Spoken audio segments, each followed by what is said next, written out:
Kembali bersama kami di Prime Time News, pemirsa sidang pra-peradilan mantan Menteri Perdagangan Tom Lembong akan digelar 18 November mendatang. Upaya pra-peradilan menjadi momentum kuasa hukum Tom Lembong untuk membuktikan proses penyidikan yang dilakukan terhadap Tom Lembong tidak sesuai prosedur.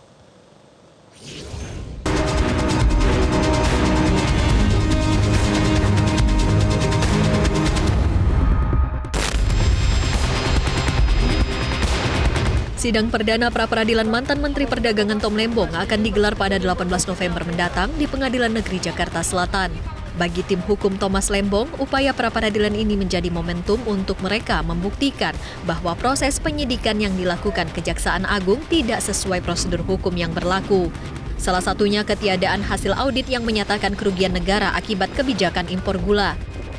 Tidak ada aliran ataupun afiliasi hubungan dengan pihak swasta yang memberi keuntungan baik langsung ataupun tidak langsung kepada Pak Tom. Itu yang disampaikan secara tegas. Namun menjawab pertanyaan yang di awal tadi, Mbak, kami tegaskan juga bahwasannya Pak Tom sampai saat ini masih mencari tahu dan mencoba berpikir secara keras apa kesalahan atau perbuatan melawan hukum yang mana yang sudah dia lakukan.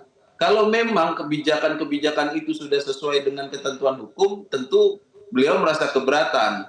Di sisi lain, perlu kita ingat bersama, dinyatakan telah ada kerugian negara di saat tidak ada hasil audit BPK. Oke, kalau nggak ada audit BPK, ada audit lain internal. Harusnya disampaikan dong ke publik, disampaikanlah terutama ke tersangka. Ini kan langsung ditetapkan tersangka, langsung ditahan.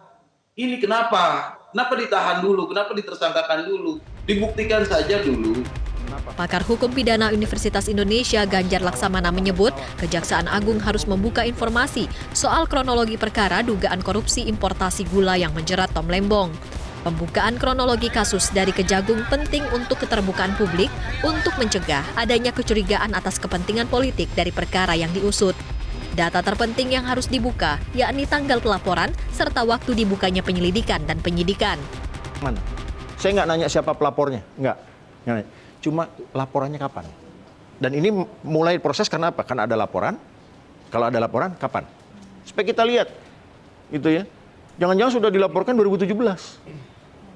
Makin nggak masuk akal kan? Kenapa sekian lama diabaikan? Gitu.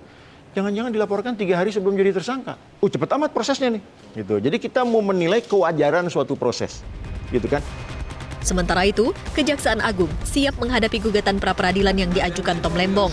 Kapus Penkum Kejagung menegaskan proses hukum akan tetap dijalankan sesuai prosedur yang berlaku. Ya, kita lihat seperti apa ya. Kesiapan Kejaksaan gimana Pak menghadapi pra-peradilan? Sedangkan menghadapi yang lain kita siap apalagi, ya kan? Ya harus siap lah. Ya. Ada yang mempertanyakan kapan Tom dilaporkan dan kapan penyelidikan dilakukan. Nah, bisa jelasin nggak Pak, kayak dari alur penyelidikan Tom Lembong sampai akhirnya ke penyidikan? Mbak, saya sudah katakan dan itu Dirdik sudah secara jelas menyampaikan. Kalau itu dilakukan penyidikan di Oktober 2023, berarti penyelidikannya sebelum. Ingat, penyelidikan itu adalah tindakan aparat penegak hukum secara non pro justisia. Kalau penyidikan itu baru tindakan pro justisia dan itu hak publik. Sebelumnya, Tom Trikasi Lembong ditetapkan sebagai tersangka dugaan kasus korupsi importasi gula di Kementerian Perdagangan periode 2015-2016 yang disebut merugikan negara hingga 400 miliar rupiah. Sejak berstatus tersangka, Tom Lembong baru diperiksa sekali pada Jumat 1 November. Mantan Menteri Perdagangan itu diperiksa selama 10 jam. Tim Liputan, Metro TV.